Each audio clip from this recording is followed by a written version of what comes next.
গুনাহ করো, বলো না গো কার দরবারে গিয়ে আমি আবার মাপ চাইব? তুমি ছাড়া তো আমাদের মালিক নেই।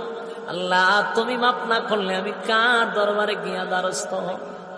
আর আমার মতো গুনাহগারে যদি মাপ না করে জাহান্নামের আগুনে জ্বালাও, বলো না তোমার কি ফায়দা হবে, তোমার কি লাভ হবে? এইভাবে 40 দিন টানা কান্না শুরু করছে। কানতে কানতে কানতে চোখ দিয়া পানি পড়ে না, এখন রক্ত পড়ে। এমন কান্না কানছে রে, এমন ভাবে তওবা করছে, তওবা করতে গিয়ে আমার মালিক নিয়ে তো খুশি করা করছে। কালতে কালতে কঙ্কাল হয়ে গেছে, চোখ দিয়া পানি পড়ে না, এখন রক্ত পড়ে।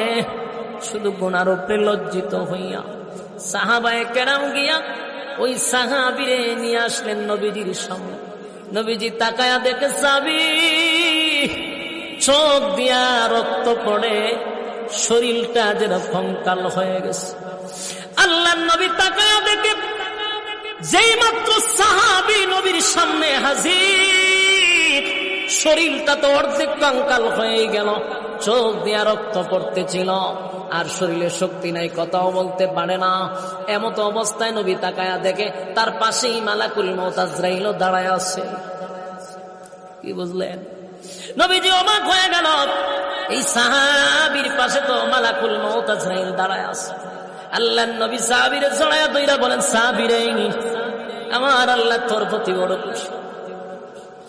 এমনি আজরাইল মালাকুল মউত আজরাইল বলে, নবী গো আমি আসছি আপনার এই সাহাবীকে নিয়ে যাওয়ার জন্য।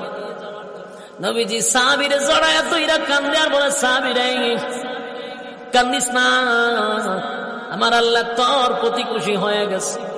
এই মুহূর্তে মালাকুল মউত আজরাইল তোরে নিতে আসছে, জীবনের জন্য দুনিয়া থেকে বিদায় হয়ে যাবে।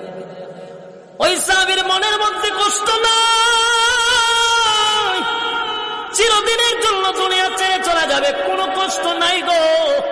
শুধু নবীর দিকে মুস্কি হাসি দিয়া বলে, নবী গো একটা বারের জন্য বলেন না আমার আল্লাহ কেমন মাফ করছে। সুবহানাল্লাহ, বাড়ি দিয়া বলে। মালাকুল মউত আজরাইল চলে আসছে, নবীজি তার কানে জানাইছে যে মালাকুল মউত আজরাইল আসছে তোমারে নেওয়ার জন্য, হচ্ছে এইদিকে কোনো চিন্তা নেই। নবীর দিকে তাকায়া বলে, নবী গো একবার বলেন না আমার মালিক কে আমার মাফ করছে। আল্লাহর নবী বলেন, সাহাবীরে তোর জীবনের সমস্ত গুনাহ আমার আল্লাহ মাফ করে নিষ্পাপ বানায়া দিছে। সাহাবী বলে, আমার আর কোনো দুঃখ নাই, আমি যাওয়ার জন্য প্রস্তুত। সুবহানাল্লাহ।